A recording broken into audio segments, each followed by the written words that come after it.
arapay ma memfa daily guide obokrata no ensem de bi gu akire papa politicians yi wo mo etope wo mo edi mpoa ne ade but ba ko a edi mu akoten Yera Tobinko na semewo kratafa toso insia page 6 of the daily guide omanfo bekaya in the year 2013 mfiempinu ni dumiensa no asembia ebehwimu wo mamu hanum se ya ebedi nchinwa pa elder Amotobin na dwumaku Tobinko pharmaceuticals se onuma kre nru bia bakrom ha enye papa anase nru no asai ne bretwam ma chese ewi akire kura no ho no ya Tobinko tumu wo Nima police station twena boso ni nru ya loke ne partners ya bani omo so mfa nru kura makure mu ne ho keka ho asem no nukreni ohwe se de bokrata ya tro na happening no ha na dwuma no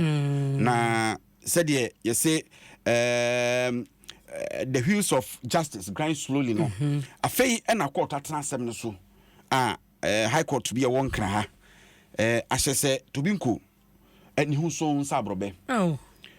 kra ne se na adura o de ba krum ha sabre no a sabre no se Food and Drugs Authority Dr. Kwabena Puni na penia oda no nti yewura Puni abre so na Tobinko nya asa amani a chese nyame nko aka na dwuma no kura agui mse ono ankasa na ne mpa ebo mu odene na etimi gina na so nti se meka se de court kire se Tobinko ne hu so asem a yede ebo no sabre no na nokura bia nim na ase wo bua kire se opani no ase de tumi ane kura no no ena odi chinchim niema edi kotia Tobinko meka se court no award 93,905,000 760 cedis 79 pesos kura account charges say de ma Tobinko no we say empata o se menka na sa yede court de ama no e wo twe na bo so ne asem e de to no so e ka na adwuma e ka na nyuma ne na busua ne bibia no court award 93,905,760 cedis 79 pesos ena ede ama Tobinko in damages na ene de keka ho nti Tobinko asem no e dey si aka akwakosie no matse na ne ma menni nkomo e wo ho sese ya Yera Justice anan head of regulatory affair Tobinko Pharmaceuticals Justice matse ya mini aba we dey me ho ye pa na won so nyame adom nyame de nkwa che na wasan yeti amaye ti ndase de manyame mutin kwa ya mama firi mu nso ya dase yeti dase na ya da obibia so oboaye nonya titi we mu so ase so dina yeti nonya titi we mu mate akwa kusi sambre ya court sanity na sawusha from 2013 edeba ebesi 2024 ebi wo mu pa sa journey the process the stress no describe yen seninete many amedase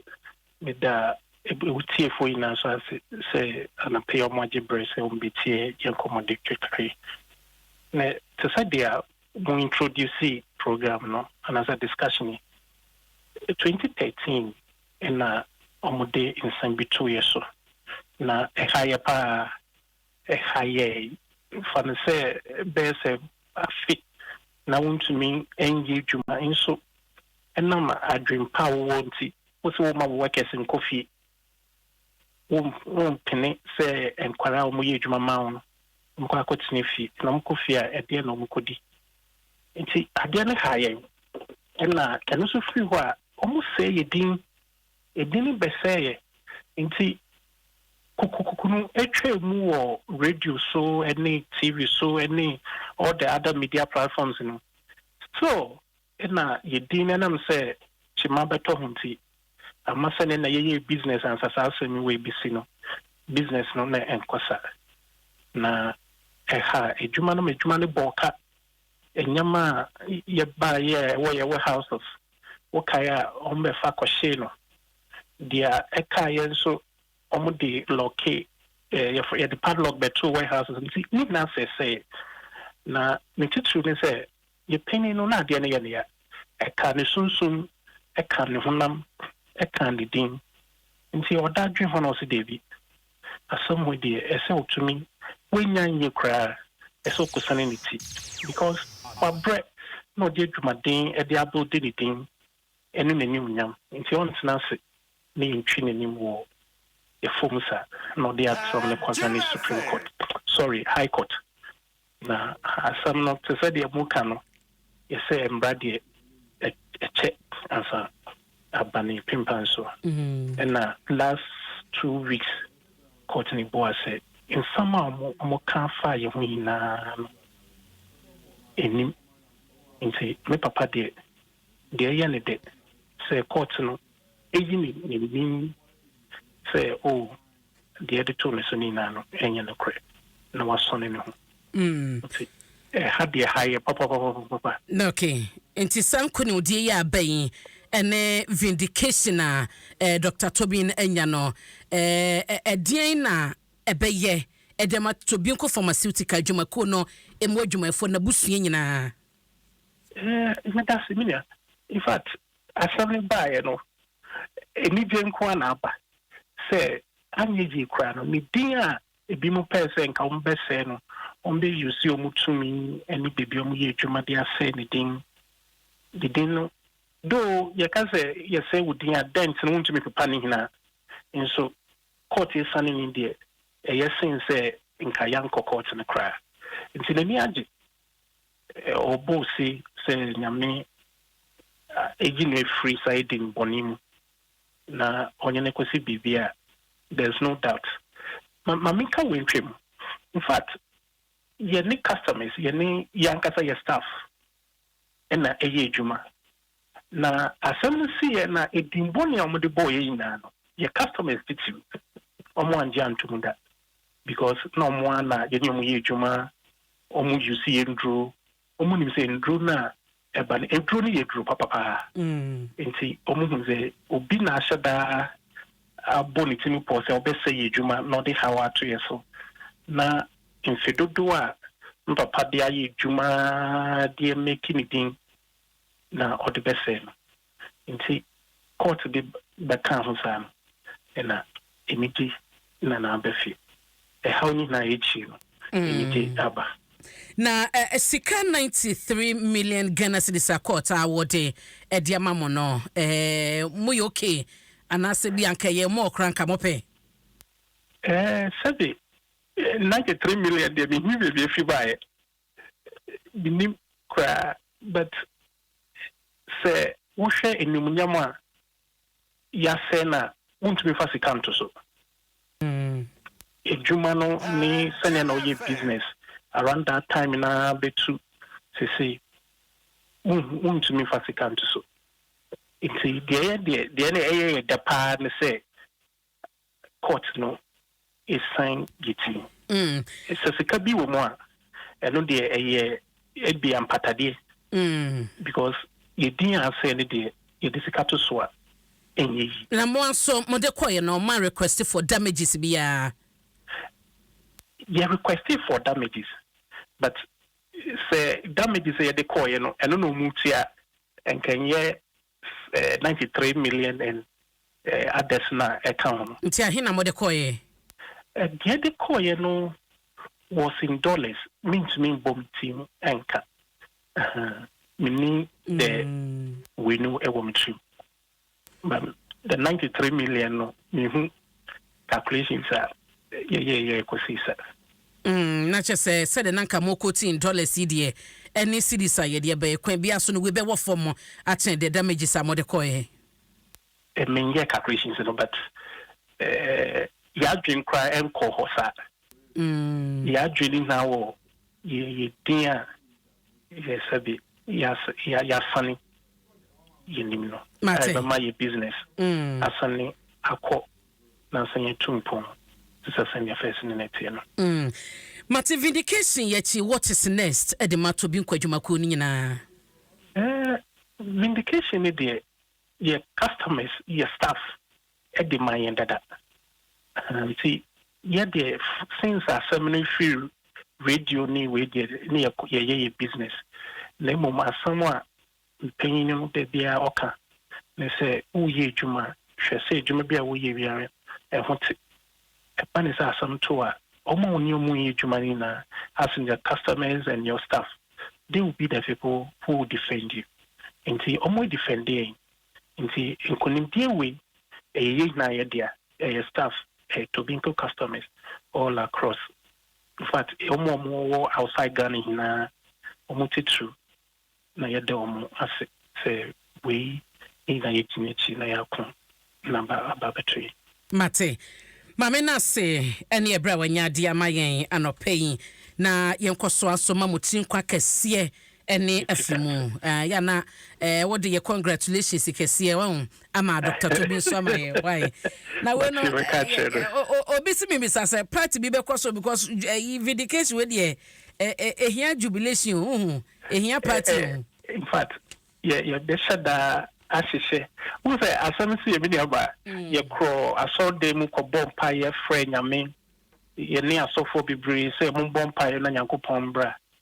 ya hanti ye ba hyehyɛ bibi akoda nyame ase ne wi a nimpa omoboa ye as in your customers ne staff no so ya hyɛda apɛ kwan bi so adomo ase ne wi a ye demu chida ye ba bada obia ese ye dana ase. Mate yabeshe wani mame na se justice ani ebra wanya de mayen medasi me never I mean come on ejuma pa moye on council ho justice anan e head of regulatory affairs e Tobinco Pharmaceuticals Limited and ye na dinko wontina na chesa yen kudim dinko if free papa 11 years in 2013 story ne pa 2013 na nyasam ketwa nti duru ba bi no na chese ni nro no kra na badwa so na manfo hwe ne mienu Ghana ha unsa de ba ko a ehu pa nkanka se ukoye nkuru nkuma no mu a se super so bi gu adwuma oba bi gu na adwuma de kanka mo to aduan ka so obaefu no an robi abedwane ya bejadi so te ase nti duru bi a business is etisa no and at that time afina na Tobinco na adwuma no so yeah ena we be bo mu saa no unse ye nheda eni local pharmaceutical companies na almost financial muscle na omo de be production ne honkeka ho na we so kra onya ne partners bi a no mo yes adwuma no boa eye production bi da no ma ba no so package ne honkeka ho te ko ba sa no na che se enke bo no from ba ye de nyame asese abeto dwa court a kire se ne kuso na 10 years so enye easy na esan eye signal so a ekọ e de my state institutions no sometimes omadwuma mo ye no eso ani ba bi so ho no mo a ya na etra so chia and anamontuo bi omutuo bia na onsunsan so e ba say I damages here award 93 million Ghana cedis yes kaketo man ni betua ma betimi aye no wo de wo so de 1 million bia akora esi school ba akokra eze nye na 3 million schools asem ye kan nye na 3 million schools asem wo de na school bia no akora yi mo so si a 1 million stem ya be ya normal says classroom block no me honika enu 1 million Ghana cedis it's 93 million Ghana cedis obi action a uteki ye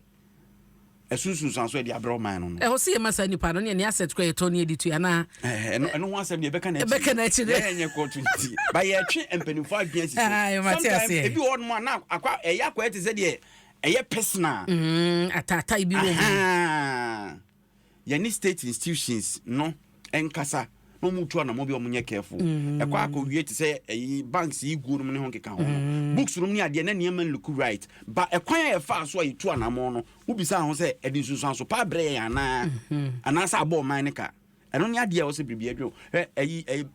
praise before you misi me nya to da me de yeah asembi aramikano adibi arami enka sesemi bisa seve yes bia de watua wo man mu bia wo ye bia dwe ho le sade a mi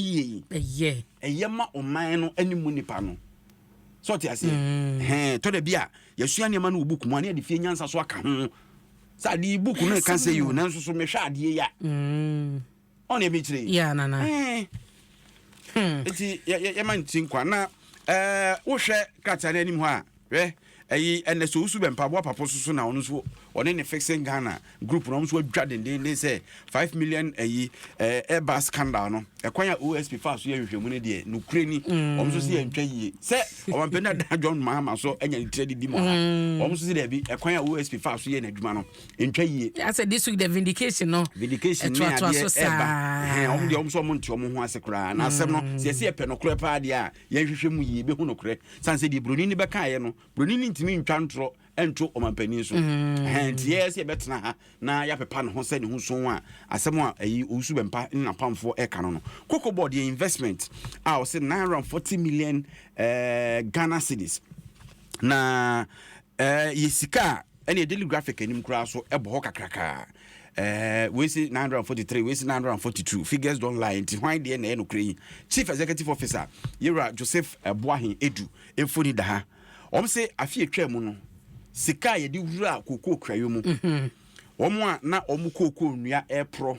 omo ano mo de enso yie ensase a na osi efuntum ne nnura hodo e o se de bu akuafo ene honkeka ho no ehun konta eno maye sebeboa na animu ye kokoo no de ewu ye a anase de na ewu de na yare wo so omo twagu ye na edua fofra hye na mu na ya koso agina mpempenso a yigina e wi ase nyina afa ikoko ikuayo ho no enti ehun kontabu na abai na homowo